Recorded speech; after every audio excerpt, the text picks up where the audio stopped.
आप सभी साथियों का स्वागत है दोस्तों मेरे हमारे इस नए वीडियो में, एक शानदार वीडियो में और एक बेहतरीन वीडियो में। आज हम लोग पढ़ने वाले हैं रसायन विज्ञान के एक सबसे बेहतरीन कंसेप्ट के बारे में, जिसमें हम विभिन्न प्रकार की गैसों के बारे में पढ़ने वाले हैं। ठीक है, देखिए हम लोग पढ़ेंगे मेरे भाई कि एलपीजी गैस किसे कहते हैं, जो हमारे घर में सिलेंडर यूज होता है उसके बारे में हम लोग पढ़ेंगे। वाहनों में यूज होता है सीएनजी गैस, इसके बारे में पढ़ने वाले हैं। मार्स गैस के बारे में पढ़ने वाले जिसे हम मीथेन कहते हैं। बायोगैस के बारे में पढ़ने वाले जिसे हम गोबर गैस कहते हैं। कोल गैस के बारे में पढ़ने वाले जो कोयले से उत्पन्न होता है। लाफिंग गैस क्या होती है, अश्रु गैस क्या होती है, इसके बारे में जानने वाले हैं। ठीक है, अकरी गैस क्या होती है, कितने प्रकार की होती है। अकरी गैस को नोबल गैस कहते हैं, उत्कृष्ट गैस कहते हैं, शून्य गैस कहते हैं। आवर्त सारणी का 18वां वर्ग का ये समूह का तत्व है। इसे इसके गुण क्या क्या होते हैं, क्यों यह रासायनिक अभिक्रिया में अकरी गैस भाग नहीं लेते, इसके सब कुछ बारे में जानने वाले हैं। प्रथम विश्व युद्ध, फर्स्ट वर्ल्ड वॉर, जो मेरे भाई 1914 से 1918 के बीच में चला था, उसमें कौन सी गैस यूज की गई थी। दूसरा विश्व युद्ध मेरे भाई 1939 1945 के बीच में किया गया था, इसमें कौन सी गैस यूज की गई थी। उसके बाद ग्लोबल वार्मिंग। ठीक है, ग्लोबल वार्मिंग आपने नाम सुना होगा कि पृथ्वी का दिन प्रतिदिन तापमान बढ़ते जा रहा है। अम्लीय वर्षा के बारे में सीखेंगे कि ताजमहल पे जैसे जो वर्षा होती थी जिस कारण ताजमहल का रंग पीला हो गया, आखिर किस कारण हो गया था, ये अम्लीय वर्षा के बारे में समझेंगे कि ये एसिड रेन क्या होती है। ठीक है, ओजोन परत के बारे में मेरे भाई हम लोग सीखने वाले हैं कि जो समताप मंडल में ओजोन परत पाई जाती है, इसके क्या क्या चीज होते हैं।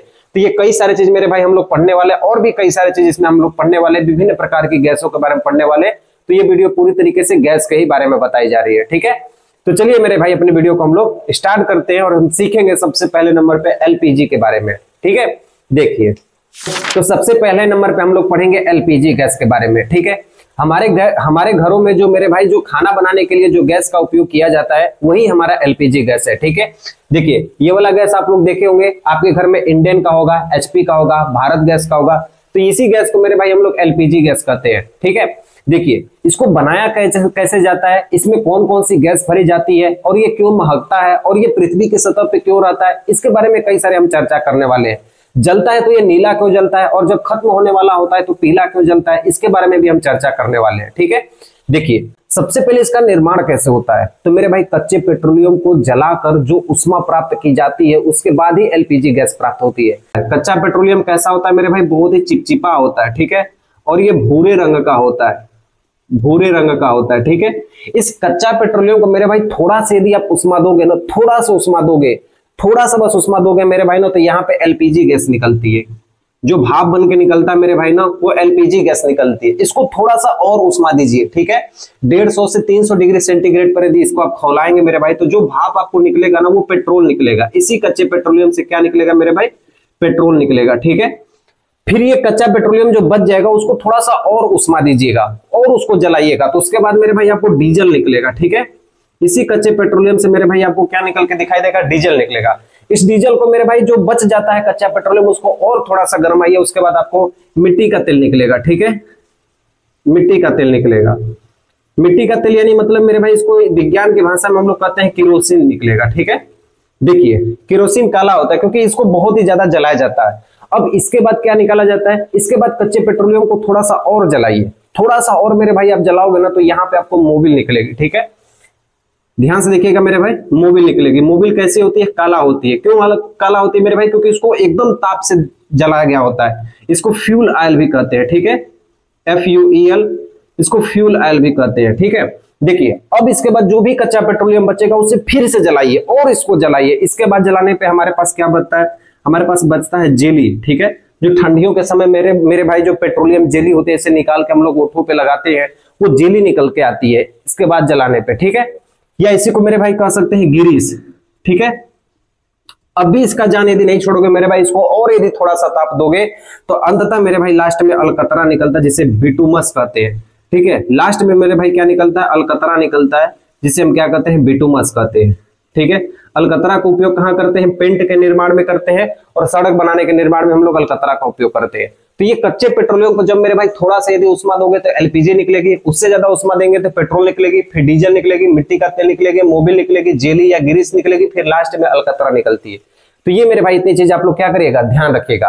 तो यहां से मेरे भाई एलपीजी का निर्माण होता है कच्चे पेट्रोलियम से। ठीक है, देखिए हमारे पास जो ये चित्र दिख रहा है ये एलपीजी गैस का है। ठीक है, इसी गैस के बारे में हम लोग चर्चा करने वाले हैं। ध्यान से मेरी बातों को आप सुनते रहिएगा, आपको इसमें कई सारे आपको नॉलेज मिल जाएगी।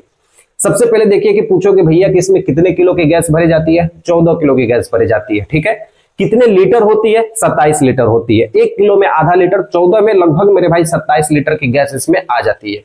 इसमें जो गैस होती है मेरे भाई द्रव अवस्था में होती है। ठंडियों के समय में मेरे भाई जब आप ऐसे हिलाओगे गैस को ना, तो वो पानी जैसे लगेगा कि अंदर पानी भरा हुआ है। इसलिए जो इसमें गैस होती है मेरे भाई वो द्रव अवस्था में होती है। कौन कौन सी गैस होती है मेरे भाई, प्रोपेन और ब्यूटेन होती है। ठीक है, मुख्य इसमें मेरे भाई कौन सी गैस होती है, ब्यूटेन होती है। ठीक है, देखिए ये हमारे घरों में उपयोग की जाती है, रसोई में उपयोग की जाती है, इसलिए हम इसे क्या कहते हैं, कुकिंग गैस कहते हैं, इसे रसोई गैस के नाम से जानते हैं। ठीक है, अगला चीज देखिए मेरे भाई, अच्छा आपने कभी देखा होगा मेरे भाई कि गैस कभी लीक करता है तो कहते हैं मम्मी गैस लीक कर रहा है, या कहते हैं कि दीदी गैस लीक कर रहा है, तो मम्मी क्या करती है, रेगुलेटर बंद कर देती है। तो हमें कैसे पता चलता है कि ये गैस लीक हो रहा है? तो मेरे भाई इसमें गैस लीक होने के लिए इसमें हम इथाइल मरकप्टेन नामक का एक यौगिक मिलाते हैं, जो सल्फर का यौगिक होता है। ठीक है, उसके बारे में मैं आपको लिखवाऊंगा, बस आप चीजों को ध्यान से सुनिएगा। ठीक है, उसके बाद देखिए, तो इस सल्फर का यौगिक मिलाते हैं। सल्फर के यौगिक को मिलाने के बाद जो हमारे पास ये गैस बनकर तैयार होती है, अगर कहीं भी लीक होती है तो हमें पता चल जाता है कि नहीं हमारा गैस लीक हो रहा है।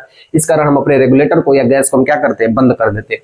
अगर मेरे भाई गैस पूरी तरीके से घर में लीक हो गया है तो ये गैस हवा से हल्की होती है। जब हवा से हल्की होती है तो जमीन की निचली सतह पे होती है, इसलिए पंखा को कभी भी मत चलाइएगा, अपनी खिड़कियों को खोल दीजिएगा, ये गैस पूरी तरीके से बाहर निकल जाएगी। ठीक है, देखिए जब ये गैस पूरी तरीके से भरी होती है ना, तो ये पूरी नीली जलती है, और जब भी कोई चीज नीला जलता है तो उसका तापमान बहुत ही ज्यादा होता है। और उसके बाद जब ये गैस खत्म होने वाली होती है ना, तो ये पीला जलता है या लाल जलता है। लाल का मतलब ये होता है कि ये गैस अब खत्म होने वाला है। ठीक है, तो इतनी सारे मेरे भाई आप जानकारी इसके बारे में कुछ मेरे भाई आप लिख लीजिए, ताकि आपको ये पूरे अच्छे तरीके से समझ में आए कि नहीं एलपीजी वास्तव में क्या होती है।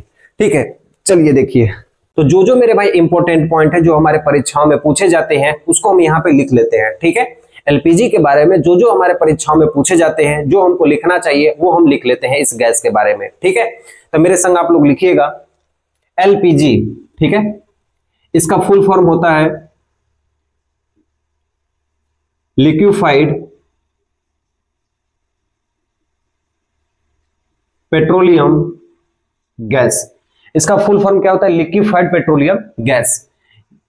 ये घर में प्रयोग होता है, इसलिए हम इसे कुकिंग गैस या रसोई गैस कहते हैं। ठीक है, इसे हम क्या कहते हैं, इसे हम लोग कुकिंग गैस या रसोई गैस भी कहते हैं।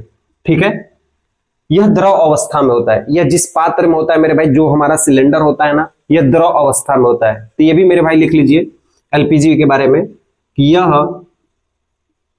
पात्र में या मतलब सिलेंडर में, पात्र मतलब सिलेंडर में द्रव अवस्था में होता है। ठीक है, द्रव अवस्था में होता है। ठीक है, एक बात और मेरे भाई ध्यान दीजिएगा, जो एलपीजी गैस होती है ना, ये गंधहीन होती है।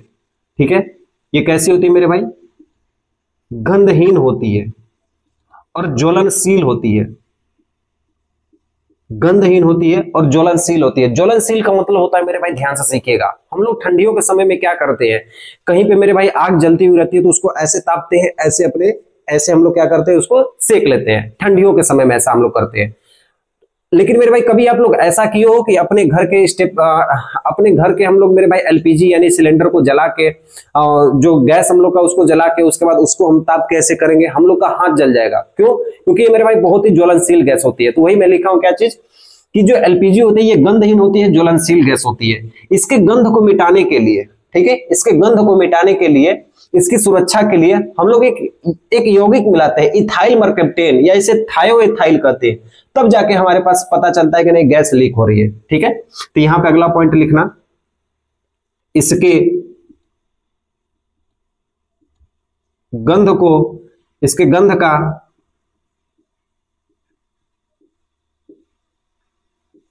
पता लगाने के लिए, ठीक है, इथाइल मरकप्टेन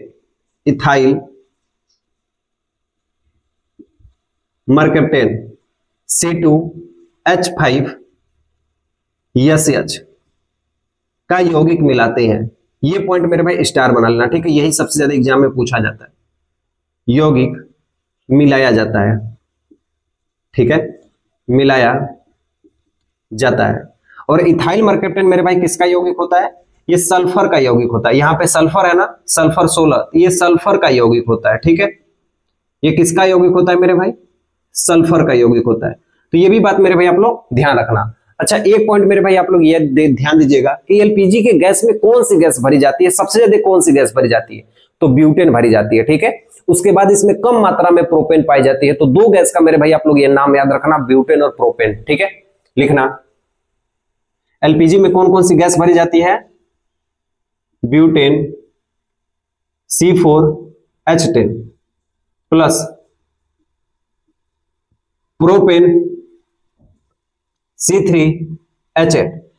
मीथेन नहीं भरी जाती है। ठीक है, ये बात मेरे भाई आप लोग ध्यान रखना। ठीक है, आगे देखिए, ये जो एलपीजी गैस होती है ना, ये हवा से हल्की गैस होती है। हवा से हल्की होती है। हवा से जब हल्की होती है तो लीक होने के बाद ये जमीन की सतह पर होती है। ठीक है, लीक होने के बाद सतह पर होती है, सतह पर होती है। ठीक है, अगली पॉइंट मेरे भाई याद रखना कि जब भी ऐसा कारण हो जाए कि घर के आपके गैस लीक हो गए हो तो उस समय फैन मत चलाइएगा, बस अपने घर के खिड़कियों को खोल दीजिएगा और वहां पे कोई भी आगों का उपचार, वहां पे कोई भी आग, ऐसी कोई चीज मत रखिएगा जिससे आग उत्पन्न हो जाए। ठीक है, और उस घर से दूरी बना लीजिएगा। सबसे बढ़िया उदाहरण है आपका। ठीक है, या उस गैस को मेरे भाई आप कपड़े से बांध के, कंबल से बांध के उसको पैक कर दीजिए। उसके बाद उस गैस को लेके मेरे भाई किसी खुले एरिया में छोड़ दीजिए। बाकी सारा गैस क्या हो जाएगा आपका, जब तक वहां से खत्म ना हो जाए तब तक मेरे भाई आप कोई भी आग वहां पे मत जलाइए। ठीक है, लीक होने के बाद मेरे भाई ये सतह पर होती है, हवा से हल्की होती है। इसके गंध के लिए पता लगाने के लिए हम लोग इथाइल मरकैप्टेन लगाते हैं। मरकैप्टेन का एक यौगिक मिलाते हैं जिसके कारण ये सल्फर का यौगिक है। इसको मिलाने के बाद हमारे पास गैस यदि लीक होती है तो हमें पता चल जाता है यही यौगिक हम मिलाते हैं, इथाइल मरकैप्टेन। ये वास्तव में गंधहीन होती है और ज्वलनशील होती है। ये पात्र में द्रव अवस्था में होती है। इसे कुकिंग गैस कहते हैं, इसे रसोई गैस कहते हैं। लिक्विफाइड पेट्रोलियम गैस इसका फुल फॉर्म है। ब्यूटेन C4H10 और प्रोपेन C3H10, ये दो प्रकार की गैसें होती हैं जो इसमें मिलाया जाता है। इसको बहुत अधिक दाब पे मेरे भाई इसको संपीड़ित किया जाता है। 150 से 200 गुना पास्कल इसके दाब पर मेरे भाई इसको हम संपीड़ित करते हैं। ठीक है, आप यहां पर लिख लेना, यदि ये नीला जलेगा तो तापमान ज्यादा होगा, तापमान ज्यादा होगा। ठीक है, यदि पीला या लाल जलेगा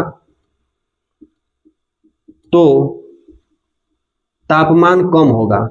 और इसका मतलब समझिएगा कि सिलेंडर खत्म हो गया। ठीक है, सिलेंडर खत्म होने वाला है। ठीक है, ये भी बात आप लोग ध्यान दीजिएगा। नीला जल रहा है इसका मतलब तापमान ज्यादा है। अगर कोई भी चीज यदि पीला जल रही है, लाल जल रही है, तो तापमान सबसे कम हो रहा है।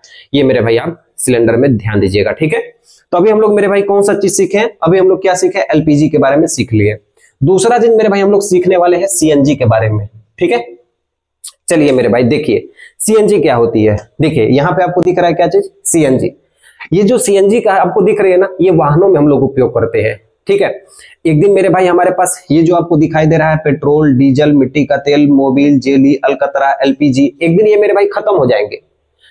एक दिन ये मेरे भाई क्या होंगे? खत्म हो जाएंगे। जब ये खत्म हो जाएंगे तो हमारे पास कोई संसाधन नहीं होगा जिससे हम क्या करेंगे? अपने वाहनों को चलाएंगे। इस तकनीकी को बढ़ाने के लिए मेरे भाई हम लोग किसका उपयोग करते हैं? सीएनजी गैस का उपयोग करते हैं। कंप्रेस्ड नेचुरल गैस या संपीड़ित प्राकृतिक गैस इसे कहते हैं। ठीक है, देखिए इसका उपयोग हम लोग वाहनों में करते हैं। ठीक है, इसका मुख्य घटक मीथेन होती है। इसका उपयोग हम लोग वाहनों में करते हैं और कई कई उद्योगों में भी इसका उपयोग हम लोग करते हैं। ठीक है, तो चलिए इतना मेरे भाई आप लोग नोट करिए, फिर हम लोग सीखते हैं कि सीएनजी गैस क्या होती है।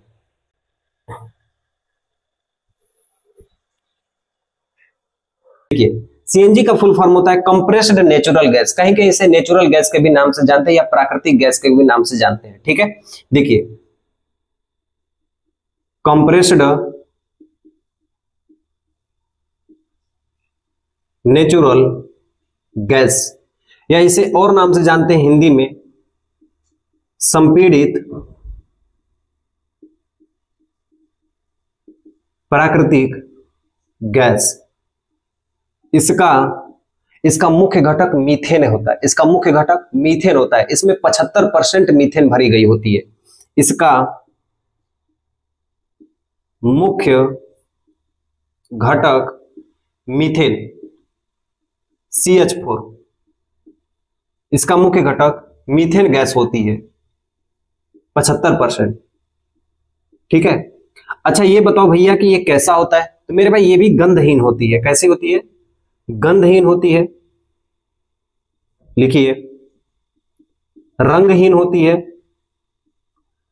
हवा से हल्की होती है, हवा से हल्की होती है, हवा से हल्की होती है, प्रदूषण कम होता है, प्रदूषण कम होता है। ये 4 क्वेश्चंस मेरे भाई ध्यान दीजिएगा, गंधहीन, रंगहीन, हवा से हल्की, प्रदूषण से कम। यहां से आपके 4 क्वेश्चन बनेंगे और ये क्वेश्चन बनेगा मेरे भाई, इसमें कौन सी गैस होती है?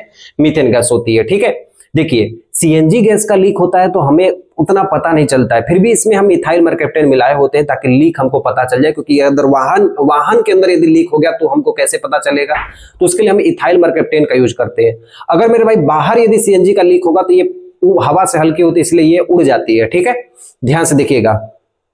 तो यहां पे एक और पॉइंट लिखिएगा मेरे भाई कि इसमें भी इथाइल मर्केप्टेन का यूज करते हैं। ठीक है, इथाइल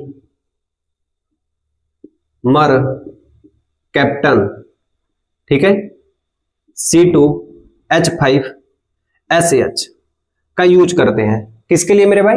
गंध का पता लगाने के लिए, गंध का पता लगाने के लिए हम लोग इथाइल मर्केप्टेन का यूज करते हैं। ठीक है, जो हमारे सीएनजी होती है ना, यदि आप 100 रुपए का तेल भरवाएंगे मेरे भाई ना, तो उसमें से आप 100 रुपए के तेल में लगभग आप 70 किलोमीटर चल जाएंगे सीएनजी से। लेकिन वही आप 100 रुपए का यदि पेट्रोल भरवाएंगे तो आप वहीं पे 40 या 50 किलोमीटर की दूरी पर तय करेंगे। तो ये मेरे भाई पेट्रोल और डीजल से सस्ता होती है और ज्यादा दूरी तक चलती है। इसका उपयोग हम लोग वाहनों में करते हैं। आजकल के मेरे भाई जो ऑटो देख रहे हैं, जो आप देखेंगे बस होती है, इसमें सीएनजी का उपयोग करते हैं, क्योंकि कभी न कभी हमारा पेट्रोलियम खत्म हो जाएगा, कभी न कभी हमारी ये कोयला भी खत्म हो जाएगी। तो जो हमारे पास ईंधन आते हैं, जो हमारे पास ईंधन जो बनते हैं, ये किसी न किसी दिन मेरे भाई खत्म हो जाएंगे। इसलिए मेरे भाई हम लोग सीएनजी की तरफ जाते हैं। इसलिए सीएनजी हमारी क्या होती है? प्रदूषण रहित होती है, गंधहीन होती है, रंगहीन होती है और सस्ती भी होती है। इसलिए इसका हम उपयोग करते हैं अपने वाहनों में। ठीक है, ध्यान से देखिए। तो यह लिखिए, पेट्रोल और डीजल से सस्ती होती है, पेट्रोल व डीजल से सस्ती होती है। ठीक है, कैसी होती है मेरे भाई? सस्ती होती है। इसलिए इसका उपयोग हम कहां करते हैं मेरे भाई? इसका उपयोग हम लोग कहते हैं वाहनों में। ठीक है, कहां करते हैं मेरे भाई? वाहनों में, वो भी 4 व्हीलर में। 2 व्हीलर में अभी तक इसका उपयोग नहीं किया गया। अभी 2 व्हीलर में मेरे भाई हम लोग इलेक्ट्रिक की तरफ जा रहे हैं। ठीक है, क्योंकि हम लोग क्या कर रहे हैं मेरे भाई, मुश्किल से 7 या 8 साल में मेरे पास मेरे भाई हम लोग के पास जो हमारे पास कच्चा तेल होते हैं, जो कच्चा पेट्रोलियम होता है, ये खत्म हो जाएगा, कोयला भी खत्म हो जाएगा। इसलिए धीरे धीरे जो हमारे भारत के लोग हैं ना, सब लोग मेरे भाई लगभग आप देखिए मार्केट में जाइए, वहां से 10 से 15% जो ऑटो हैं, जो गाड़ियां हैं, वो सीएनजी और इलेक्ट्रिक हो चुकी है। ठीक है, तो धीरे धीरे ये बढ़ता जाएगा और पेट्रोल भी क्या हो जाएंगे मेरे भाई? खपत कम हो जाएगी। ठीक है, देखिए तो हमने क्या सीखा मेरे भाई? सीएनजी गैस के बारे में। तो हमने पहला सीख लिया मेरे भाई एलपीजी गैस के बारे में, फिर हमने क्या सीखा मेरे भाई? सीएनजी गैस के बारे में। अब हम लोग सीखेंगे मेरे भाई मार्स गैस किसे कहते हैं। इसका बहुत चर्चा में नाम होता है कि मार्स गैस किसे कहते हैं, मीथेन किसे कहते हैं। ठीक है, चलिए इसके बारे में हम लोग सीखते हैं, मार्स गैस के बारे में। इसे पहले नोट कर लीजिए। ठीक है, देखिए मार्स गैस किसे कहते हैं? ठीक है, मीथेन को ही मेरे भाई मार्स गैस कहते हैं। मीथेन को अलग अलग जगह पे पाया जाता है, इसलिए अलग अलग इसका नाम भी रखा गया। इसे माइन गैस भी कहते हैं, इसे मार्स गैस भी कहते हैं, इसे फायर डैम्प भी कहते हैं। तो कई नामों से मेरे भाई हम मीथेन को जानते हैं। मीथेन मेरे भाई हमारे एल्केन श्रेणी का प्रथम यौगिक है। ठीक है, ये बात आप लोग मेरे भाई ध्यान रखिएगा। ठीक है, देखिए जब जानवर मेरे भाई जुगाली करते हैं ना, पहले ये देखिए कि मीथेन कहाँ पाया जाता है। जहां भी मेरे भाई नाली होगी, कूड़ा कचरा जहां पे होगा, जहां पे गोबर होगे, जहां पे मेरे भाई सड़े गले पदार्थ होंगे, वहां पर मेरे भाई आपको मीथेन प्राप्त होगी। जितना भी मेरे भाई एकदम खराब से खराब, गंदा से गंदा पदार्थ यदि कहीं इकट्ठा है ना, वहां पे जो गैस पाई जाती है, वहां मीथेन गैस पाई जाती है। ठीक है, देखिए तो दलदली जगह पर मेरे भाई, जहां अगर दलदली जगह वही होती है जहां सड़ा गला हुआ चीज होता है। तो दलदली जगह पर मेरे भाई कौन सी गैस पाई जाती है? मीथेन गैस पाई जाती है। इसी को मेरे भाई हम लोग मार्स गैस कहते हैं। ठीक है, जैसे देखिए धान उन की जो खेती होती है, उसमें जो गैस निकलती है मेरे भाई, जो अंदर से जो गैस निकलती है, वो कौन सी गैस निकलती है? मीथेन गैस निकलती है। जानवर जब जुगाली करते हैं, जैसे भैंस हो गई, जैसे हमारे पास क्या हो गए, गाय हो गई, तो वो जुगाली करते हैं गर्मियों के समय में ऐसे ऐसे करके, तो जो जुगाली करते हैं तो एक गाज जैसा निकलता है। ठीक है, उसके समय में मेरे भाई मीथेन गैस निकलती है। ये भी बात आप लोग ध्यान रखिएगा। ठीक है, नालियों में मेरे भाई जब देखेंगे कि नाली जब साफ सफाई होती है तो उसमें भी बहुत खराब प्रकार की महक आती है, वो मीथेन गैस होती है। ठीक है, सड़े गले पदार्थों में गोबर मेरे भाई जो होते हैं उनमें भी मेरे भाई मीथेन गैस होती है। तो जहां भी मेरे भाई खराब पदार्थ होंगे वहां पे कौन सी गैस पाई जाती है? मीथेन गैस पाई जाती है। ठीक है, मीथेन गैस का उपयोग कहां कहां किया जाता है? तो मीथेन गैस का मेरे भाई उपयोग आपको सीएनजी में बताया हूं 80 से 90% होता है। बायोगैस में मीथेन का उपयोग किया जाता है और आपके पास उसके बाद ग्रीन हाउस इफेक्ट, उसमें आपका मीथेन गैस का उपयोग किया जाता है। ठीक है, तो ये 3 प्रकार की गैस, 3 जगह मेरे भाई मीथेन गैस का उपयोग किया जाता है। इस बात का आप लोग मेरे भाई ध्यान रखेगा। हाँ, एलपीजी में मीथेन गैस का उपयोग नहीं किया जाता, इस बात का आप लोग मेरे भाई ध्यान रखिएगा। एलपीजी में मीथेन गैस का उपयोग नहीं किया जाता है। तो कुछ विशेष पॉइंट है मेरे भाई, इसको हम लोग क्या करते हैं, यहाँ पे लिख लेते हैं। ठीक है, देखिए ये हमारा क्या है, मीथेन CH4। ठीक है, एल्केन श्रेणी का जब आप IUPAC पढ़ोगे मेरे भाई तो वहां पे आपको समझ में आएगा कि एल्केन, एल्कीन, एल्काइन, वहां पे आप समझोगे कि मेरे भाई एल्केन क्या होता है। ठीक है, एल्केन श्रेणी का प्रथम यौगिक है, एल्केन श्रेणी का प्रथम यौगिक है। ठीक है, इसी को मेरे भाई हम लोग मार्स गैस कहते हैं, लिखिएगा, इसको हम लोग मार्स गैस कहते हैं। क्यों मार्स गैस कहते हैं मेरे भाई? क्योंकि ये दलदली जगह पर पाया जाता है, दलदली जगह पर पाए जाने के कारण हम क्या करते हैं, इसे हम मार्स गैस कहते हैं। ठीक है, ये कहां कहां पाया जाता है, लिख लीजिए, नाली, ठीक है, कचरा, गोबर, सड़ी गली चीजों में, सड़ी गली हुई चीजों में ये पाई जाती है। कौन सी गैस? मीथेन गैस पाई जाती है। ठीक है, ये कैसी होती है मेरे भाई, ये भी लिख लीजिए, ये हवा से हल्की होती है, हवा से हल्की होती है। ठीक है, उसके बाद रंगहीन होती है, ये भी बात आप लोग ध्यान दीजिएगा, रंगहीन होती है और ज्वलनशील होती है, ज्वलनशील होती है। ठीक है, एक बात मेरे भाई आप लोग ध्यान रखिएगा, अगर कोई पैक चीज है, अगर नाली मेरे भाई पैक है, पूरी तरीके से पैक है, अगर वो सड़ा गला हुआ नाली कई दिनों का है, यदि आप उसमें माचिस लगाओगे पूरी नाली जल जाएगी। कभी कभी आपने ऐसे एक्सीडेंट देखे होंगे मेरे भाई कि बाथरूम में मेरे भाई जो कमोड होती है वहां पे बैठे बैठे आदमी अगर कोई सिगरेट पीता है तो उसके बाद वो पूरी गैस भाई बाथरूम में अंदर पूरी मीथेन गैस भरी होती है, जैसे आग देखती है वो पूरी जल जाती है। तो कई लोग यहाँ पे घायल भी हो जाते हैं। ठीक है, कई सारी घटनाओं मेरे भाई आप यहाँ पे देखते हो। तो ये मेरे भाई ज्वलनशील गैस होती है। ठीक है, ये कचड़े कुचड़े में भी पाई जाती है। धान की खेती में, धान की खेती में ये पाया जाता है। ठीक है, धान के खेत में पाया जाता है। दूसरा, जब जानवर जुगाली करते हैं, जानवर जब जुगाली करते हैं तब आपका क्या पाया जाता है मेरे भाई? मीथेन गैस पाई जाती है। ठीक है, धान की खेती में जब जानवर जुगाली करते हैं तब वहां पे ये क्या कहता है, पाया जाते हैं, मीथेन गैस निकलती है। ठीक है, देखिए अगला चीज इसमें देखिए मेरे भाई, सीखिए। आपके घर मेरे भाई कहीं ना कहीं कोयला आप देखे होंगे या कहीं रेल पे कोयला को आपने जाते हुए देखा होगा। तो ये कोयला कैसे इतने पर्याप्त मात्रा में मिलते हैं? देखिए कि होता क्या है कि जो हमारे कोयले की जो पहाड़े होती हैं उस पहाड़ों को काट के उसके अंदर कोयला होता है, वहां से निकाला जाता है कोल माइन से। ठीक है, तो वहां पे कोयलों को मेरे भाई जो बड़े बड़े कोयले होते हैं चट्टान के रूप में होते हैं, उसको फोड़ने के लिए, उसको विस्फोट करने के लिए मीथेन और ऑक्सीजन का उपयोग किया जाता है। ठीक है, ताकि मेरे भाई विस्फोट हो जाए और विस्फोट होने के बाद सारा कोयला भड़भड़ा के गिर जाए, उस कोयले को बटोर के मेरे भाई उसके बाद रेल में डाल के आपको पूरा क्या कर दिया जाता है, सप्लाई कर दिया जाता है। और उसी कोयले से हमारी बिजली उत्पादन की जाती है। पूरे भारत में 65% बिजली कोयले से उत्पादन की जाती है। तो ये बात मेरे भाई आप लोग क्या करिएगा, ध्यान रखिएगा। तो अगला पॉइंट मेरे भाई आप लोग लिखिए। ठीक है, आप लोग लिख लीजिए मेरे भाई। ठीक है, कि कोयले की खान में, कोयले की खान में मीथेन CH4 प्लस ऑक्सीजन का उपयोग विस्फोट पर कराने के लिए किया जाता है, विस्फोट कराने के लिए किया जाता है। ठीक है, और हाँ 2-3 उपयोग और लिख लीजिए कहां का इसका उपयोग किया जाता है। जैसे देखिए CNG में किया जाता है। ठीक है, बायोगैस में किया जाता है, बायोगैस या इसी को गोबर गैस कहते हैं। और एक green house effect, green house effect. ठीक है, देखिए इसमें उपयोग किया जाता है। सीएनजी में कितने परसेंट मीथेन की मात्रा होती है मेरे भाई? 80 से 90% मेरे भाई मीथेन की मात्रा होती है। ठीक है, बायोगैस में कितनी होती है मेरे भाई? लिख लीजिए 75% होती है। ग्रीन हाउस इफेक्ट में मेरे भाई 10 से 20% तक हमारा क्या होता है मेरे भाई?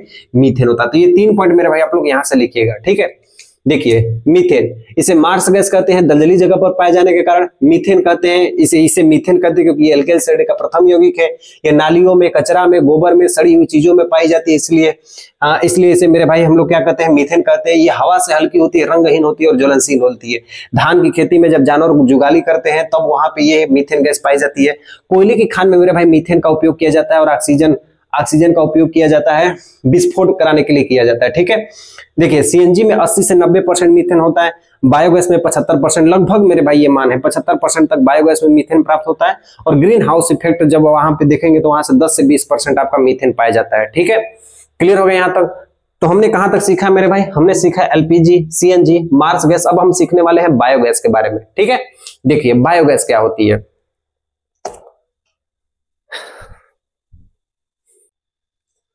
आगे देखिए मेरे भाई, अगला चीज हम लोग क्या देखने वाले हैं? बायोगैस या गोबर गैस। देखिए आपको ये चित्र दिख रहा है ना, मैं थोड़ा साइड हो जाता हूं। आप यहाँ पे देखिए, ये बायोगैस का पूरा चित्र है। ठीक है, ऐसा आपको चित्र गांव में शायद ही 1-2 आपको देखने को मिलेगा। पूछोगे भैया क्यों ऐसा आप कह रहे हो? क्योंकि मेरे भाई इसमें क्या होता है ना कि खर्चा बहुत ज्यादा होता है शुरू में। इसका सबसे डिसएडवांटेज का ये हमको होता है कि मेरे भाई जब आप इसको पूरा लागत करके आप इसको बना देते हो ना, तो ठंडियों में इसका बहुत बड़ा दिक्कत होता है। ठंडी में जैसे ठंडी आएगी मेरे भाई, इसका तापमान बहुत ही कम हो जाएगा। तापमान कम हो जाएगी तो गैस भी बहुत कम होती है। आप देखिए मेरे भाई, जो गोबर होते हैं उसमें गर्मियों के समय में तापमान ज्यादा होता है, ठंडियों के समय में उसका तापमान कम होता है। उसी तरह मेरे भाई जब आप बायोगैस का निर्माण करोगे, गोबर गैस का निर्माण करोगे, तो यहाँ पे ठंडियों के समय में इसका तापमान बहुत ही कम होता है, इसलिए गैस बहुत कम बनाती है। ठीक है, इस बायोगैस में क्या होता है मेरे भाई कि हम लोग मीथेन गैस को निकालते हैं। ठीक है, देखिए बायोगैस को बनाने के लिए हम उसमें करते क्या है कि जो इंसानों के मल होते हैं, मूत्र होते हैं, जो जानवरों के मल और मूत्र होते हैं, जितने भी मेरे भाई कूड़ा कचरा होते हैं, घास फूस पत्तियां होती हैं, सब उसको एक डंपर में ले जाके क्या कर दिया जाता है? डाल दिया जाता है। ठीक है, और डंपर में डालने के बाद वो कुछ दिन तक सड़ता है। उसमें ऑक्सीजन नहीं होना चाहिए, उस डंपर में थोड़ा सा भी ऑक्सीजन नहीं होना चाहिए, तब नहीं तो मीथेन गैस बाहर निकल जाएगी। तो ऑक्सीजन की अनुपस्थिति में मेरे भाई ये मीथेन गैस का निर्माण होता है। उसी मीथेन गैस से मेरे भाई हम लोग क्या करते हैं? खाना बनाते हैं, उससे उष्मा उत्सर्जन करते हैं, बल्ब जलाते हैं, उसी गोबर गैस से मेरे भाई। ठीक है, इसके 3 सबसे बड़े डिसएडवांटेज है। तापमान मेरे भाई कम होने के बाद इसमें गैस बहुत कम बनती है, प्रारंभ में बहुत ज्यादा लागत होती है, पर्याप्त मात्रा में इसका उपयोग हम नहीं कर सकते हैं। ठीक है, आप चाहेंगे कि बायोगैस लगा दे, गोबर गैस लगा दे और इसका उपयोग खूब हम करें, घर पे बिजली, टीवी, पंखा, कूलर सब चलाएं, तो ऐसा असंभव है। ठीक है, इसलिए मेरे भाई इसका उपयोग बहुत ही आपको कम देखने को मिलेगा। तो कुछ बेहतरीन इंपॉर्टेंट पॉइंट हम यहाँ पे लिख देते हैं जो आपके एग्जाम के लिए बहुत ही जरूरी है। ठीक है, देखिए बायोगैस, इसे गोबर गैस कहते हैं। ठीक है, इसका मुख्य घटक मीथेन होता है। सबसे पहला पॉइंट लिखिए, इसका मुख्य घटक मीथेन CH4 कितना परसेंट? 60% होता है। ठीक है, कैसे बनता है? ऑक्सीजन की अनुपस्थिति में, उपस्थित नहीं होना चाहिए, ऑक्सीजन नहीं होना चाहिए, ऑक्सीजन की अनुपस्थिति में, ऑक्सीजन नहीं होना चाहिए, थोड़ा सा भी नहीं होना चाहिए, अनुपस्थिति में। ठीक है, एक पात्र में, एक बड़े से पात्र में, एक बड़े से पात्र में। ठीक है, एक बड़े से पात्र में क्या क्या क्या आप डाल सकते हो? ठीक है, कचरा डाल सकते हो आप लोग। ठीक है, घास फूस आप डाल सकते हो उसमें। ठीक है, गोबर आपको डाल सकते हो, इंसान व जानवर के मल मूत्र आप उसमें डाल सकते हो। ठीक है, आप ये मत समझिए कि इससे यदि हम खाना बनाएंगे तो हमारे खाने में भी वो दुर्गंध होगी, क्योंकि ये बायोगैस है, गोबर गैस है, ये मेरे भाई प्रदूषण रहित है। ठीक है, ये प्रदूषण रहित है, हमको गैस से मतलब है। ये मत सोचिए मेरे भाई कि हम लोग कोई खराब चीज का गैस से हम लोग खाना बनाते हैं। ठीक है, बायोगैस बहुत अच्छी गैस है, प्रदूषण रहित गैस है। ये बात आप लोग मेरे भाई क्या करिएगा?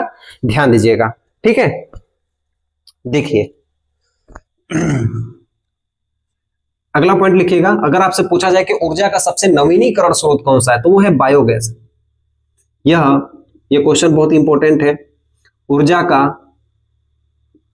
नवीनीकरण स्रोत है, यह ऊर्जा का नवीनीकरण स्रोत है। ठीक है, देखिए इसका उपयोग हम लोग कहां करते हैं? रसोई में, खाना पकाने के लिए,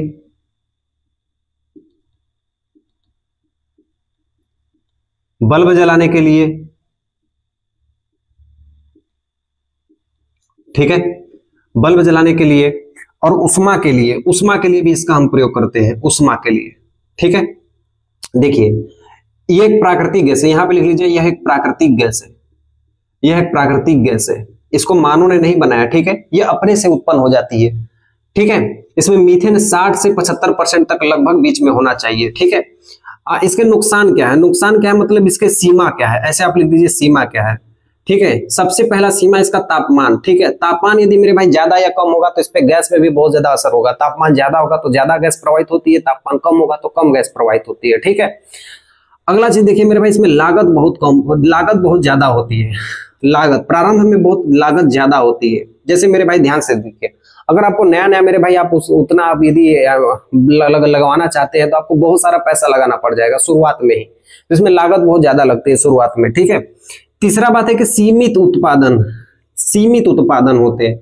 सीमित उत्पादन, आप चाहेंगे तो मेरे भाई इससे आप ज्यादा उत्पादन, ठीक है, आप इससे जाएंगे तो ज्यादा इसका लाभ नहीं उठा पाएंगे, बहुत ही कम मात्रा में इसका उत्पाद आप कर सकते हो। ठीक है, हाँ आपको रोज जरूर मिलेगा लेकिन बहुत कम मात्रा में मिलेगा, तो ये बात मेरे भाई आप लोग ध्यान रखना। आप चाहेंगे कि एसी, कूलर, पंखा, टीवी, मोबाइल चार्जिंग सब कुछ हमारे घर में हो जाए, इन्वर्टर चार्ज सब कुछ हो जाए, तो इतना संभव है। ठीक है, बहुत ही कम मात्रा में ये मेरे भाई बिजली उत्पादन करती है, या आपको रसोई में खाना बनाने के लिए कार्य करती है, एक सीमित मात्रा में करती है। ठीक है, जितना गैस निर्माण होगा उतना ही आप यूज कर पाओगे, तो ये बात मेरे भाई आप लोग ध्यान रखिएगा। तो हमने क्या सीखा मेरे भाई? हमने LPG, CNG, marsh gas, biogas, coal gas, laughing gas, असुर गैस के बारे में हम लोग सीखने वाले हैं। छोटा छोटा कंसेप्ट है, इसके बारे में हम लोग सीखेंगे। उसके बाद अकरी गैस, फर्स्ट वर्ल्ड वॉर में कौन सी गैस यूज हुई थी, सेकेंड वर्ल्ड वॉर में कौन सी गैस यूज हुई थी, ग्लोबल वार्मिंग, अम्लीय वर्षा, ओजोन परत, इन तीनों के बारे में हम लोग सीखने वाले हैं। ठीक है, चलिए आगे देखिए कोल गैस, लाफिंग गैस और असुर गैस के बारे में देखिए हम लोग तीन चीज एक ही बार पढ़ने वाले हैं। कौन कौन से चीज? कोल गैस, लाफिंग गैस, असुर गैस। पहले तीनों के बारे में सीख लीजिए कि क्या क्या होते हैं। कोयले को गर्म करने के बाद जो गैस उत्पन्न होती है वो कोल गैस कहलाती है। इसका उपयोग हम लोग मेरे भाई उद्योगों में करते हैं। ठीक है, इसे हम क्या कहते हैं? कोल गैस कहते हैं। असली मुद्दा मेरे भाई ये पूछा जाता है एग्जाम में कि लाफिंग गैस क्या है, असुर गैस क्या है, इसका उपयोग कहां पे किया जाता है। देखिए लाफिंग गैस का उपयोग हम लोग कहां करते हैं? लाफिंग गैस का मतलब नाइट्रस ऑक्साइड N2O। ठीक है, इसका उपयोग हम एनेस्थेसिया में करते हैं। इसका मतलब हो गया कि किसी व्यक्ति को बेहोश करना है तो उसको आप ज्यादा नाइट्रस ऑक्साइड आप दे देंगे तो वो व्यक्ति बेहोश हो जाता है, उसको कुछ भी पता नहीं चलता है, आप उसके संग कोई भी सर्जरी आप कर सकते हो। तो लाफिंग गैस का मेरे भाई वहां पे उपयोग किया जाता है, ये जल्दी आपको मिलता नहीं है। ठीक है, अगला चीज है मेरे भाई असुरु गैस। असुरु गैस होती क्या है? असुरु गैस एक ऐसी गैस होती है मेरे भाई जिसको आप टीयर गैस भी आप कह सकते हो। इसको सूंघने के बाद आदमी रोने लगता है, इसके सूंघने के बाद मेरे भाई आपको सांस लेने में दिक्कत होगी।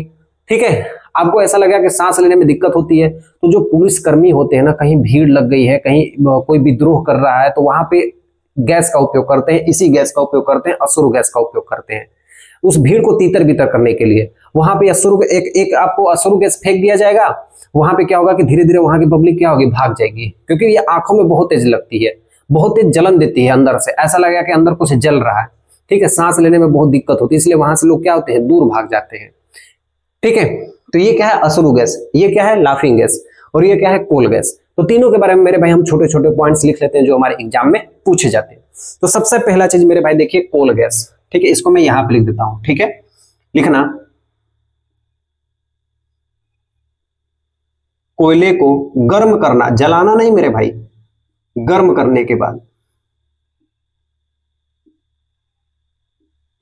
कोल गैस मिलती है।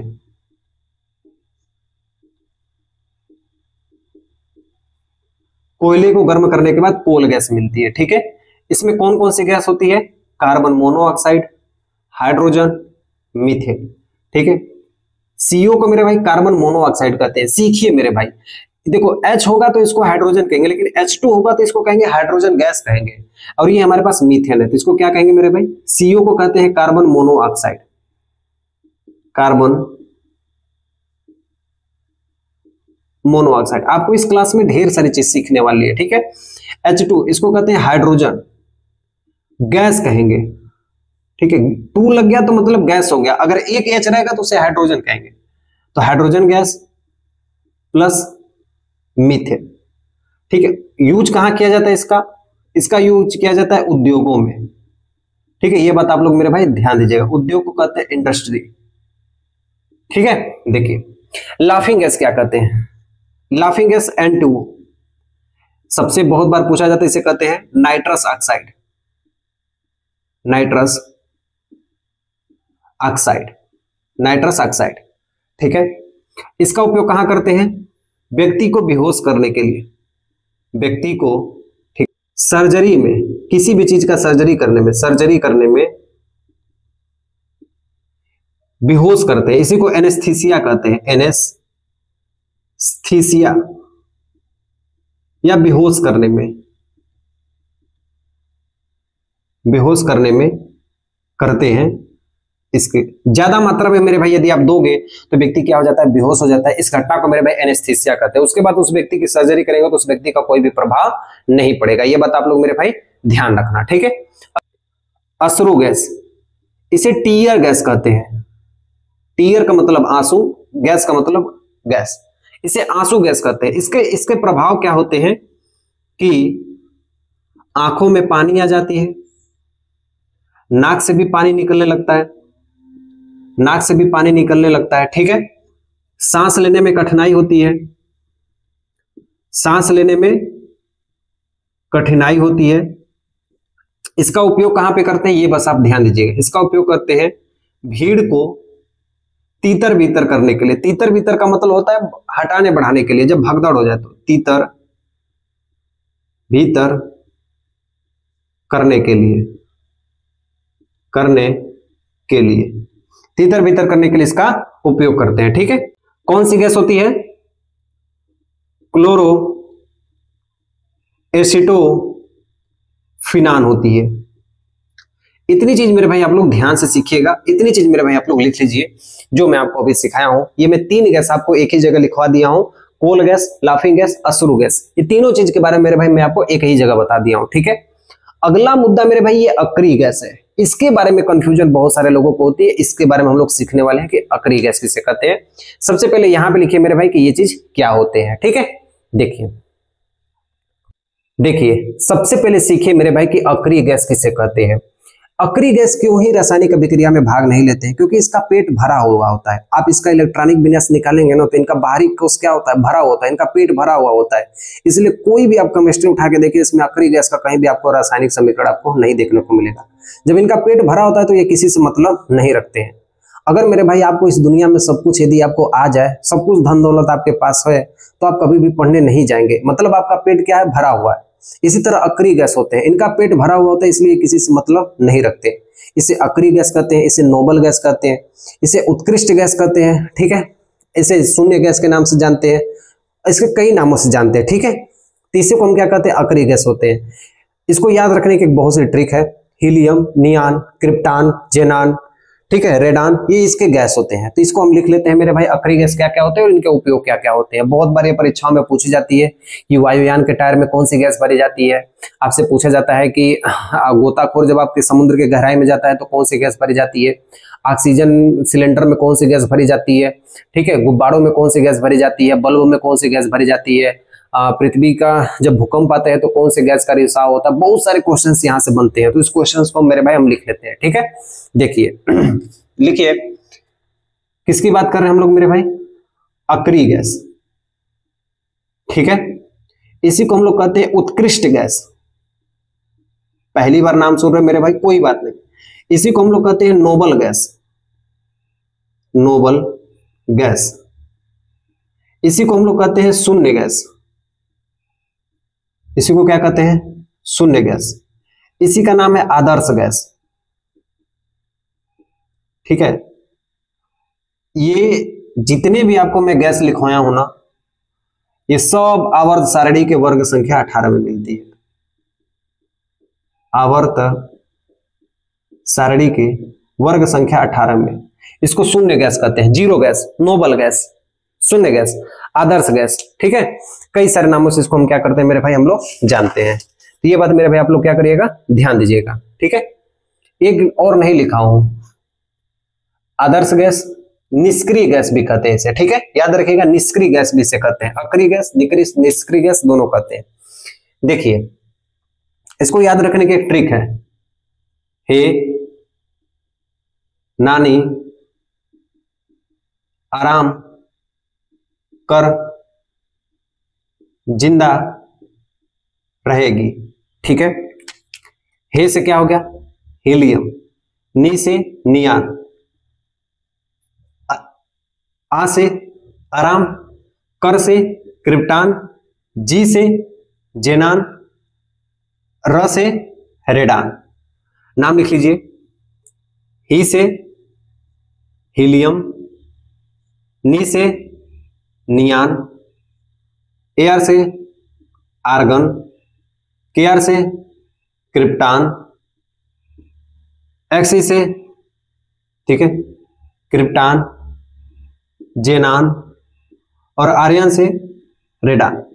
अब परीक्षा में आपसे ये नहीं पूछा जाता है कि आपने हीलियम आपने पढ़ा है, नियान आपने पढ़ा है, आर्गन आपने पढ़ा है, क्रिप्टान आपने पढ़ा है, जेनान आपसे पढ़ा है, आपने रेडान पढ़ा है।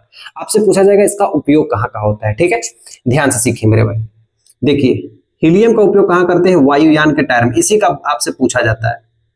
वायुयान के टायर में, जो एरोप्लेन आपकी उड़ती है ना, उसमें टायर में कौन सी गैस भरी जाती है, हीलियम गैस भरी जाती है। ठीक है, और कहां इसका उपयोग किया जाता है, गुब्बारों में, गुब्बारों में कौन सी गैस भरी जाती है, हीलियम गैस भरी जाती है। ये दोनों बात मेरे भी आप लोग ध्यान रखना। ऑक्सीजन सिलेंडर में, ऑक्सीजन सिलेंडर में, ऑक्सीजन सिलेंडर जो हॉस्पिटल में होते हैं उसमें कौन सी गैस भरी जाती है, ऑक्सीजन प्लस हीलियम भरी जाती है। ठीक है, नेक्स्ट देखिए, गोताखोर, गोताखोर जब गहराई में जाते हैं, गोताखोर जब गहराई में जाते हैं तब ऑक्सीजन प्लस हीलियम लेके जाते हैं। क्यों इतनी जगह इसका प्रयोग किया जाता है, क्योंकि ये दूसरी सबसे हल्की गैस है, दूसरी सबसे हल्की गैस है।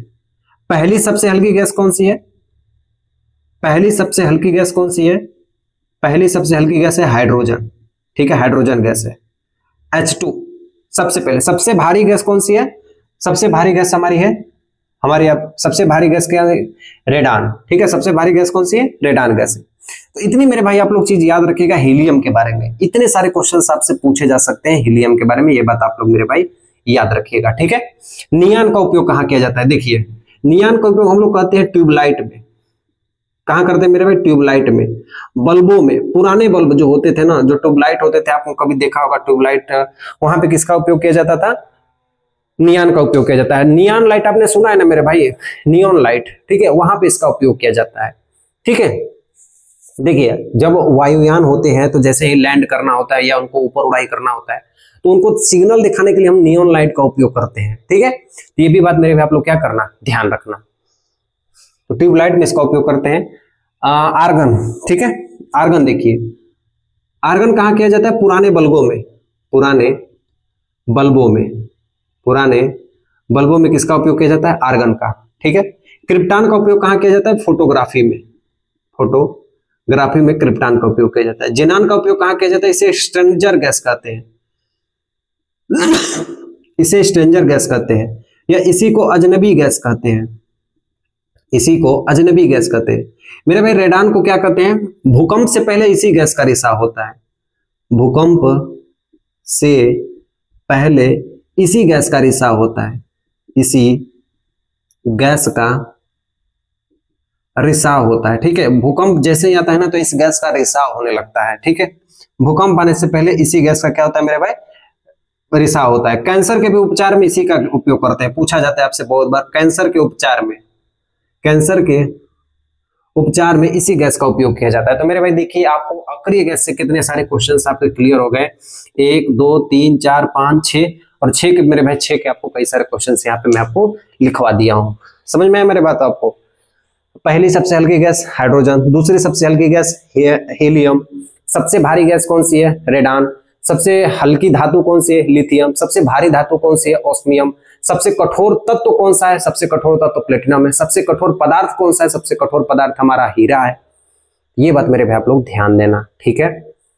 आपको क्लियर हो रहा है कि नहीं बात, तो बोलोगे हाँ भैया बिल्कुल एकदम समझ में आ रहा, कोई भी दिक्कत हमको नहीं है। तो ये रहा मेरे भाई पूरी तरीके से गैस के बारे में, समझ में आपको। तो हमने कहां तक सीखा मेरे भाई, अक्रिय गैस के बारे में। इसके बाद मैं आपको सिखाता हूं फर्स्ट वर्ल्ड वॉर और सेकेंड वर्ल्ड वॉर में कौन कौन सी गैस उपयोग की गई होती है। बस यही आपसे पूछा जाता है कौन सी गैस उपयोग की गई, और कुछ भी आपसे नहीं पूछा जाता है, ठीक है। हाँ, ये तीनों आपको सिखाऊंगा कि ग्लोबल वार्मिंग, अम्लीय वर्षा, ओजोन परत, ये तीनों बहुत ही इंपॉर्टेंट फैक्ट, इसे भी ध्यान से सीख के यहाँ से मेरे भाई आप लोग जाइएगा, ठीक है। नोट करिए इसे। देखिए अब हम लोग सीखने वाले हैं मेरे भाई कि फर्स्ट वर्ल्ड वॉर और सेकेंड वर्ल्ड वॉर के समय कौन सी गैस यूज की गई थी, ठीक है। देखिए ऐसे आप लोग मेरे भाई नोट बना के लिख लेना, ठीक है। ये हमने लिख दिया था, ऐसे आप लोग नोट बना के लिख देना, ठीक है। फर्स्ट वर्ल्ड वॉर में कौन सी गैस यूज की गई थी, मस्टर्ड गैस।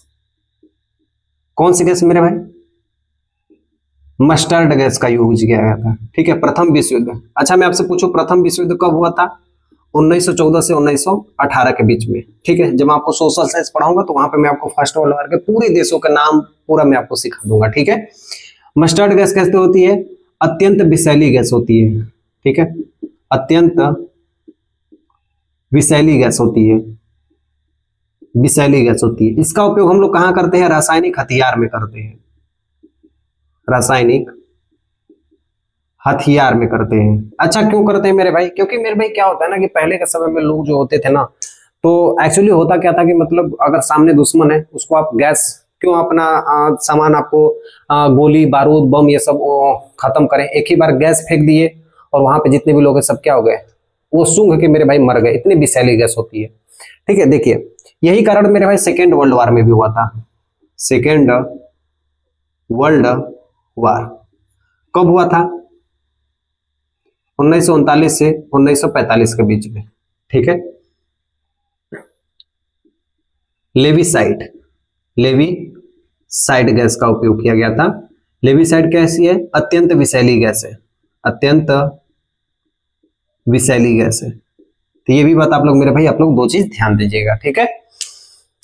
अब इसके बाद हम लोग सीखेंगे कि ग्लोबल वार्मिंग क्या होती है, अम्लीय वर्षा क्या होती है, ओजोन परत क्या होती है, ठीक है। इन तीन चीजों के बारे में हम लोग सीखने वाले हैं। ये दो बड़े बड़े चीजें हैं, इसको हम ध्यान से सीखेंगे। ये बहुत बार पूछा जाता है हमारे एग्जाम्पल में और बहुत बार हमारे सामने कंफ्यूजन होता है, इसको हम डायग्राम बना के सीखेंगे, ठीक है। देखिए इसे लिख लीजिए। देखिए अब हम लोग सीखने वाले हैं कि ग्लोबल वार्मिंग क्या होती है, ठीक है। ग्लोबल वार्मिंग के कारण ऐसा क्या हो रहा है पृथ्वी पे कि दिन प्रतिदिन हमारा तापमान क्या हो रहा है, बढ़ रहा है। इसके एक एक कंसेप्ट को आप लोग सीखिएगा, ठीक है। देखिए ये हमारे पास क्या है, सूर्य, इंग्लिश में सन कहते हैं। सूर्य से दो तरह की किरणें आती हैं, सूर्य से दो तरीके से किरणें आती हैं। ये हमारा सन है, इस सूर्य से दो तरीके से किरणें आती हैं, ठीक है। एक किरण को हम लोग कहते हैं पराबैंगनी किरण। ये मैं क्या पढ़ा रहा हूं, ग्लोबल वार्मिंग, क्यों हमारे पृथ्वी का तापमान दिन प्रतिदिन बढ़ रहा है, ग्लोबल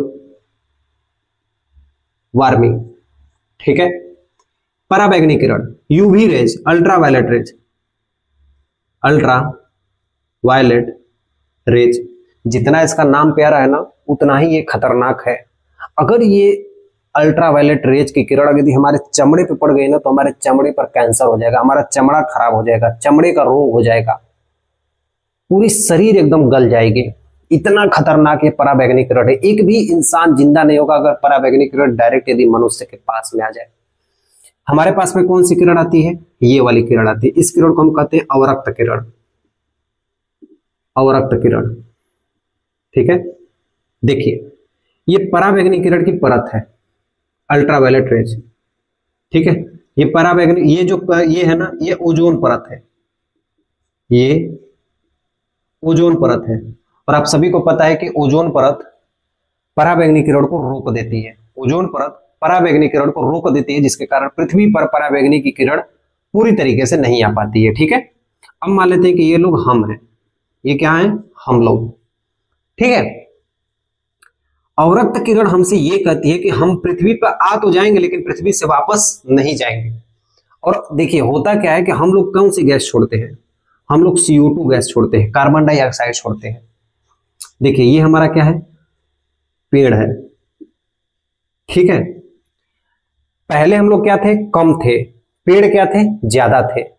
मेरी बात ध्यान से सुनिएगा मेरे भाई, मैं आपसे कहना क्या चाहता हूं, पहले हम लोग क्या थे, कम थे, पेड़ क्या थे, ज्यादा थे।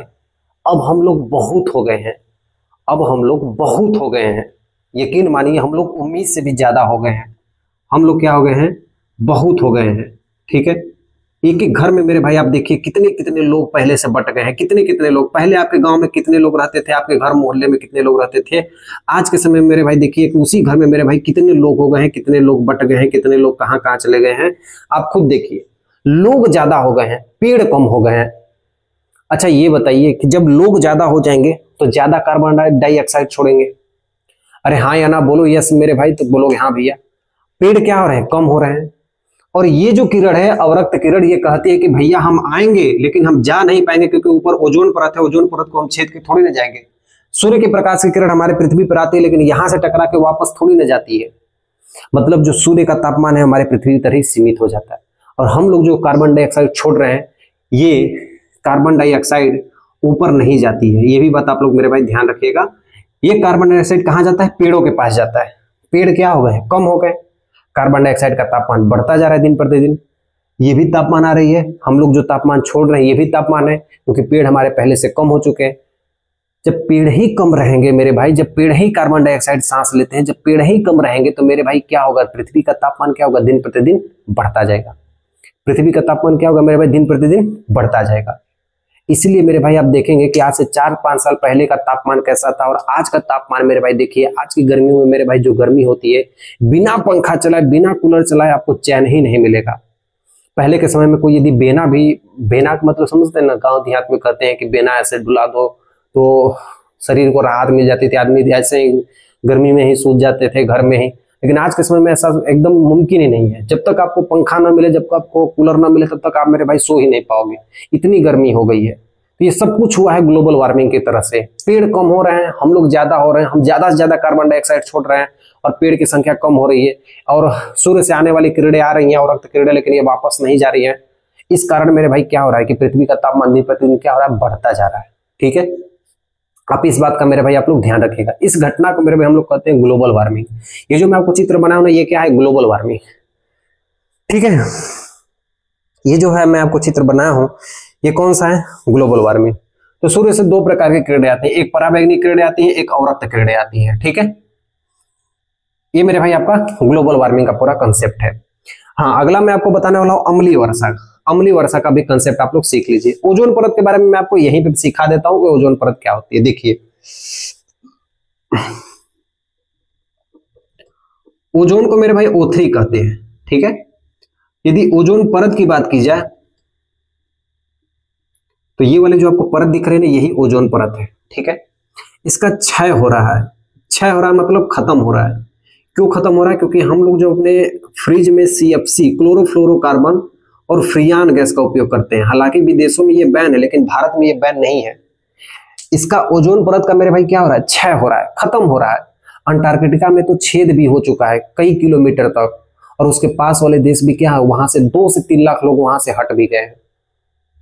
मेरे भाई ध्यान से सीखिएगा मैं आपसे क्या कर रहा हूं। ओजोन परत का मेरे भाई क्षय हो रहा है। क्यों क्षय हो रहा है, क्योंकि हमारे जो फ्रिज है, हमारे पास जो AC है, उससे एक विषैली गैस निकलती है, CFC क्लोरोफ्लोरोकार्बन। अभी तो गांव में मेरे भाई आपको क्या है, AC नहीं देखने को मिल रहा है। एक ही 2 लोग के पास गांव में आपको AC होगी, लेकिन धीरे धीरे सबके पास मेरे भाई देखिएगा 3-4 साल के बाद देखिएगा सबके घर में AC हो जाएगी।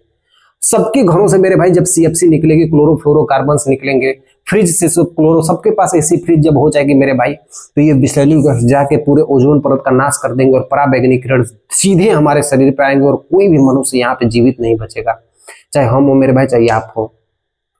तो कुछ समय के बाद विदेशों में मेरे भाई इसका बैन है पूरा एकदम मेरे भाई, CFC को बैन कर दिया गया। लेकिन भारत में CFC को पता नहीं क्यों चालू किया गया है, क्लोरोफ्लोरोकार्बन्स और फ्रियान गैस को। तो ये बात मेरे भाई आप लोग ध्यान रखिएगा। ठीक है, तो ज्यादा से ज्यादा मेरे भाई यदि आप एसी का उपयोग करोगे, ज्यादा से ज्यादा आप मेरे भाई फ्रिज का उपयोग करोगे, तो वहां से एक विषैली गैस निकलती है जो हमारे ओजोन परत का नाश करती है। यदि ओजोन परत का क्षय हो गया तो मेरे भाई सूर्य की पराबैंगनी किरण जो अल्ट्रावायलेट रेज है यदि हमारे त्वचा पे पड़ी तो त्वचा का कैंसर हो जाएगा, त्वचा पे रोग पड़ जाएगा और हमारा शरीर भी धीरे धीरे नाश हो जाएगा। ये बात मेरे भाई आप लोग ध्यान रखना, ठीक है। अगला देखिए, तो ये मेरे भाई क्या है, ओजोन परत। आपसे क्वेश्चन पूछा जाता है कि ओजोन परत कहाँ पाया जाता है, तो ओजोन परत मेरे भाई ये समताप मंडल में पाया जाता है। ऐसे में बना दे रहा हूं, आप समझ जाइएगा कहां पाया जाता है, समताप मंडल में। समताप मंडल को इंग्लिश में कहते हैं स्ट्रेटोस्फियर, स्ट्रेटोस्फियर, ठीक है, स्ट्रेटोस्फियर, SPHER, ठीक है। जमीन से 20 से 30 किलोमीटर ऊपर, 20 से 35 किलोमीटर ऊपर यदि आप जाओगे तो समताप मंडल आपको मिल जाएगा, वहीं पे आपका ओजोन परत है। बात समझ में आ रही है? बोलोगे हाँ भैया बिल्कुल अब समझ में आ रही। तो ये रहा मेरे भाई ओजोन परत, ये रहा आपका ग्लोबल वार्मिंग। अब मुझे बताना अम्लीय वर्षा, क्यों ताजमहल पे मेरे भाई आपकी पीली, क्यों ताजमहल हमारा धीरे धीरे पीला हो रहा है, इस अम्लीय वर्षा के बारे में हम लोग जानकारी लेने वाले हैं, ठीक है। देखिए यहां तक आप नोट करिए, फिर मैं आपको अम्लीय वर्षा के बारे में बताता हूं। अगला कंसेप्ट देखिए मेरे भाई कि अम्लीय वर्षा कैसे होती है, ठीक है। देखिए जब आप ताजमहल घूमने जाएंगे ना, मैं वहां पे गया हूं, ताजमहल घूमने जब आप जाएंगे ना तो वहां के लगभग 1 से 2 किलोमीटर के एरिया में मेरे भाई वहां पे कोई भी मेरे भाई ऐसी गाड़ी आप नहीं देखोगे जहां पेट्रोल और डीजल से चलती हो, सब गाड़ियों को रोक लिया जाता है। एटलीस्ट ताजमहल के पास भी आप जाओगे ना तो वहां पे सिर्फ आपको इलेक्ट्रिक व्हीकल देखने को मिलेंगे, उसके चार्जेस मेरे भाई 100 200 रुपए होते हैं। तो हम लोग पैदल गए थे पैसा बचाने के लिए, ठीक है। तो हम लोग 6-7 लोग थे, 1 किलोमीटर जाना था, हम लोग पैदल ही चल गए। इलेक्ट्रिक व्हीकल चलते हैं वहां पे, क्यों चलते हैं मेरे भाई, क्योंकि ताजमहल को जो प्रदूषित एरिया है, जो वहां पे ताजमहल है मेरे भाई, उसके ऊपर अम्लीय वर्षा हो रही थी। अम्लीय वर्षा होने के कारण मेरे भाई उसकी इमारत क्या हो रही थी, पीली हो रही थी। इसे इमारतों का कुष्ठ रोग कहते हैं। अब इसकी घटना को देखिए मेरे भाई कि इसे हम क्या कहते हैं, कैसे ये अम्लीय वर्षा होती है, ठीक है। देखिए चित्र से समझिए, आपको सब कुछ समझ में आ जाएगा। मान लेते हैं कि ये हमारे पास हमारी 2 व्हीलर है, ठीक है, इसका ये धुआं है, ये 2 व्हीलर का धुआं, ये कोई कंपनी है, ठीक है, ये कोई क्या है, कंपनी है, ये कोई क्या है, कंपनी है, ठीक है। और ये कंपनी का क्या है, धुआं है। और आसमान में क्या है, आसमान में क्या है, बादल है। बादल को क्या कहते हैं मेरे भाई, क्लाउड कहते हैं, ठीक है। धुएं में कौन कौन सी गैस पाई जाती है, NO2 SO2, ये कहां जाके मिल रही है, बादल से। NO2 SO2 कहां जाके मिल रही है, बादल से। बादल में क्या होता है, पानी होता है। बादल में क्या होता है मेरे भाई, पानी होता है। अब ये बादल क्या होगा, पानी बरसेगा। ये बादल क्या होगा मेरे भाई, पानी बरसेगा, ठीक है। अगर ये ताजमहल है, अगर ये मेरे भाई ताजमहल है, ठीक है, ऐसे में बना, अगर ये ताजमहल है तो मेरे भाई इस ताजमहल पे जो बारिश होगी वो कैसी होगी, देखिए NO2 में क्या मिल गया, H2O बन गया HNO3 सांद्र नाइट्रिक अम्ल। SO2 में क्या बन गया, H2O बन गया H2SO4 सांद्र सल्फ्यूरिक अम्ल। सांद्र नाइट्रिक अम्ल या कह सकते हैं नाइट्रिक अम्ल और सल्फ्यूरिक अम्ल, नाइट्रिक अम्ल और सल्फ्यूरिक अम्ल के मिश्रण से अम्लीय वर्षा होती है। नाइट्रिक अम्ल और सल्फ्यूरिक अम्ल के मिश्रण से अम्लीय वर्षा होती है, यही क्वेश्चन आपसे पूछा जाता है, ठीक है। देखिए नाइट्रिक अम्ल व सल्फ्यूरिक अम्ल के मेल से अम्लीय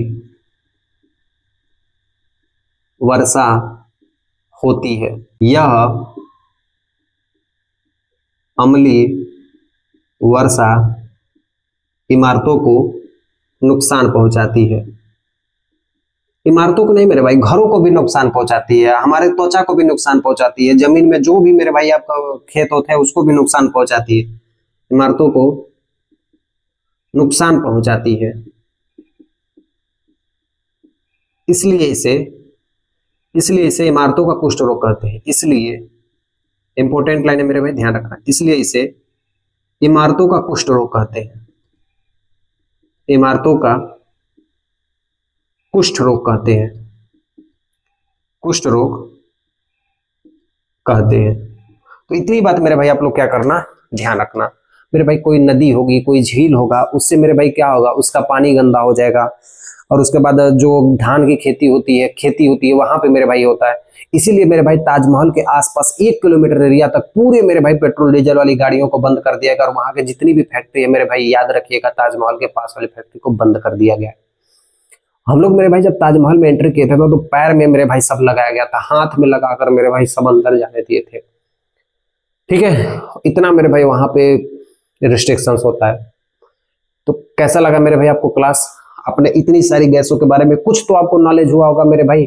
50% ही आपको समझ में आया होगा, 40% ही आपको समझ में आया होगा, या कुछ आपको समझ में आया होगा। आप इससे कितना नॉलेज लेके गए हो मेरे भाई, आप मुझे ये जरूर बताना कमेंट में।